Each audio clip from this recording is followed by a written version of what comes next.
ಚನ್ನಪಟ್ಟಣ ಉಪಚುನಾವಣೆಯಲ್ಲಿ ನಿಖಿಲ್ ಕುಮಾರಸ್ವಾಮಿ ಸೋಲುಂಡಿದ್ದಾರೆ. ಈ ಮೂಲಕ ಸತತ 3 ಚುನಾವಣೆಯಲ್ಲಿ ಅವರಿಗೆ ಸೋಲಾಗಿದೆ. ಇನ್ನು ಮಗನ ಹ್ಯಾಟ್ರಿಕ್ ಸೋಲಿನ ಬಗ್ಗೆ ಅನಿತಾ ಕುಮಾರಸ್ವಾಮಿ ಅವರು ಮೊದಲ ಬಾರಿಗೆ ಸಾಮಾಜಿಕ ಜಾಲತಾಣದಲ್ಲಿ ಪೋಸ್ಟ್ ಮಾಡಿದ್ದು ಭಾವನಾತ್ಮಕ ಭಾವನೆಗಳನ್ನು ಹಂಚಿಕೊಂಡಿದ್ದಾರೆ.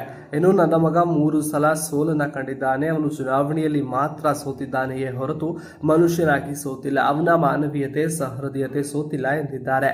ಈ ಮೂಲಕ ನಿಖಿಲ್ ಸೋಲನ್ನ ಹೀಯಾಳಿಸುವವರಿಗೆ ಪರೋಕ್ಷವಾಗಿ ಟಾಂಗ್ ಕೊಟ್ಟಿದ್ದಾರೆ. ಇನ್ನು ನನ್ನ ಪುತ್ರ ನಿಖಿಲ್ ಕುಮಾರಸ್ವಾಮಿ ಚನ್ನಪಟ್ಟಣ ವಿಧಾನಸಭೆ ಕ್ಷೇತ್ರದಲ್ಲಿ ಉಪಚುನಾವಣೆಯಲ್ಲಿ ಪರಾಜಯ ಹೊಂದಿದ್ದಾನೆ. ಒಪ್ಪುತ್ತೇನೆ.